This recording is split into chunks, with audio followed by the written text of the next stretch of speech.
We hope you're enjoying tonight as you watch from all around the world. Thank you to Paula Moimoy Latu for the live feed. Miss SNS USA Store. Tulo mo ha katoa o fa tapua I pangai o fa me ide. Kai hawa tu mo he fini I he fiafi o lautere. Ko ku tu uni ke kau he pue mono te ke langi tu aki o ferenite. Pe tu ke hawa tu he mo sia te kakei ka ko tauere. Ko vala fai va fa more na ataku ko fai ha ko sope. Pe ko hatangi ke tatau. Ka ko fenga pe ke turikaki ki he fiafi mono ka veinga. Ko fai e tui, lere, moe awa o kakala ha mea vare, ke fai a ke whatongia o toki I wala fai wani. Isa, ko kātoia e ngahi kakala e whanua, na e taku pe ki ha mua, pea ko toi kakapa tu ki ai ke te kauai. He koe si I tori uhu, me he ngahi whae, pea moe si ngahi poupou mai, I fungani a hoto wala, ai au ki ai e nusi whakamata moana, Isa, ai ala mea moe ve hei lala, ai helu o pilorevu, mo whakautu sia, ko tāwani, kai manongi, ai whakaloto mua. Koe o koko si o to teu, o kui kai puri he koe hala ama ala keri, si o to whaunga. Pea ko uri mai ai, mo te ana wā, ke te wala mai ia, iha e whiawhi peheni. Koe whasta olunga, te uto e whakatulo atu pe mua he, ka ko hai kita, ke te a au, ai fatu o kilua a hono tala.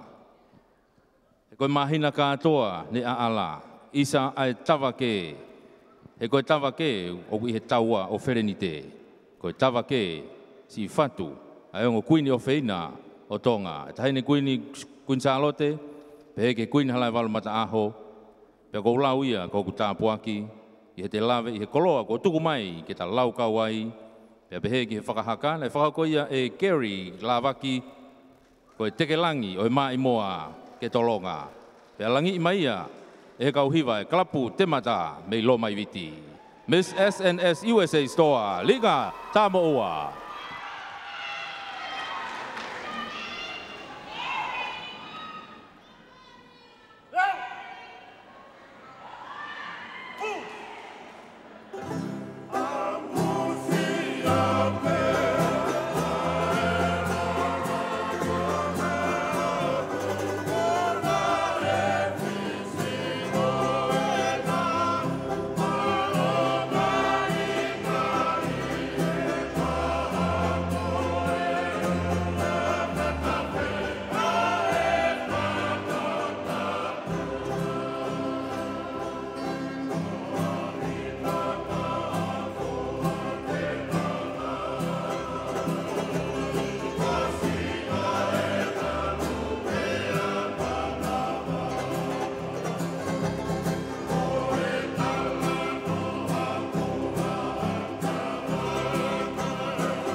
Famaloa tu Miss SNS USA Store Linga Tamoa.